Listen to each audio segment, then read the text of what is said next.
सैलाब है, तो मैं मुकस्सिर के मुकाबले में मुझे तन्हाई का एहसास है, मुझे इससे कोई फर्क नहीं पड़ता। जिसके सर पर महदी फातिमा हो उससे क्या फर्क पड़ता, कायनात एक तरफ हो, उससे कोई फर्क नहीं पड़ता है मुझे। तो मगर ये सफा दे दे इंटरनेट पर, सफा 229 इराक की तरफ मौला हुसैन की रवानगी, किताब नफसल महमूम। रिवायत अहम है। रिवायत क्या है अब आप सुन लीजिए। रिवायत यह है, अब तक आपने सुना, एक और सलवात भेजिएगा।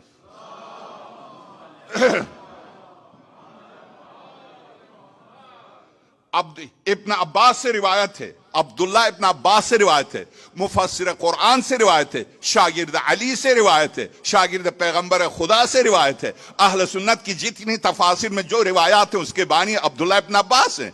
अब्दुल्ला इब्न अब्बास से रिवायत है, कहते हैं जब मौला हुसैन मक्के को छोड़ के खाने काबा से करबला की तरफ निकल रहे थे, मैं साथ खड़ा था, मैं मौला हुसैन के साथ खड़ा था। जाहिर है चाचाजाद भाई थे, यानी हजरत अब्दुल्ला हजरत अब्बास के बेटे थे, तो मौला कायनात मौला हुसैन के यानी चाचा होते थे। मौला हुसैन के, मौला अमीर अल मोमिनीन के चाचादाद भाई थे, तो मौला हुसैन की क्या हुए, चाचा हुए। अब्दुल्ला इब्न अब्बास मौला हुसैन के चाचा होते थे, मौला हुसैन के साथ खड़े थे। तो अब अब्दुल्ला इब्न अब्बास कहते हैं क्या, कहते हैं कि रिवायत है, अब्दुल्ला इब्न अब्बास से रिवायत है, उन्होंने कहा कि मैं इमाम हुसैन को ख्वाब में खाने काबा के दरवाजे पर देखा। मैंने इमाम हुसैन को खाने काबा के दरवाजे पर देखा। इससे पहले कि आप इराक की तरफ मुतवज्जह हों कि जिब्रील का हाथ उनके हाथ में है, और जिब्रील पुकार पुकार कर कह रहे हैं, जिब्रील पुकार पुकार कर कह रहे हैं, जिब्रील पुकार पुकार कर कह रहे हैं, आओ आओ अल्लाह की बैअत करो।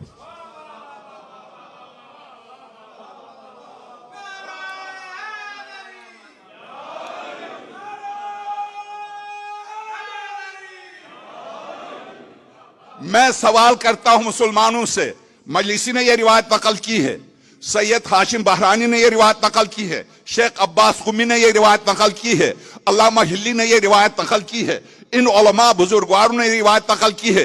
क्या ये तौहीद शिनास नहीं थे? क्या ये तौहीद परस्त नहीं थे? क्या ये मुशरिक? पहला सवाल।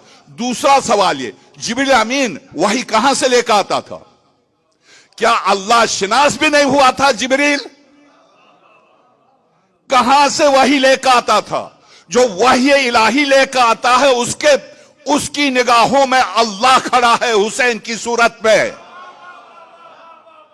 ए बंदगान खुदा, यह रिवायत मजलिसी ने नकल की है, यह रिवायत शेख अब्बास कुमी की है। मैं जेब से कोई एक लफ्ज भी जेब से कह दूं, मुझ पर लानत, और जो इन हकायक को सुनने के बावजूद न माने उस पर भी लानत, बेशुमार। दुरुस्त है, ये वो हकायक हैं, इन हकायक को कैसे आप छुपा सकते हैं?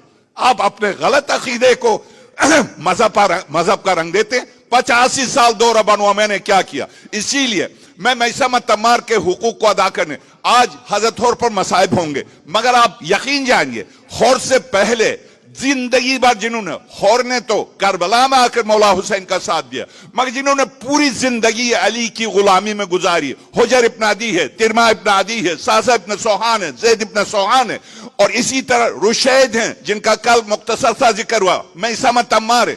इनका हक बनता है जो वाक़ई करबला से 10 दिन पहले शहीद हुए हैं। ये वो हैं जो विलायत अली पर इन करबला से पहले शहीद हो चुके, 10 दिन पहले। इनका भी मेरी गर्दन पर हक है। इसीलिए इस बुजुर्गवार ने वाकई करबला से पहले एक एक का, रुशैद का खास तौर से कल मैंने जिक्र किया। कौन है रुशैद? यानी बैठा हुआ मजमे में नजर नहीं आता है, जा रहा मजमे से नजर नहीं आता है, आ रहा मजमे में नजर नहीं आता। क्या बात है?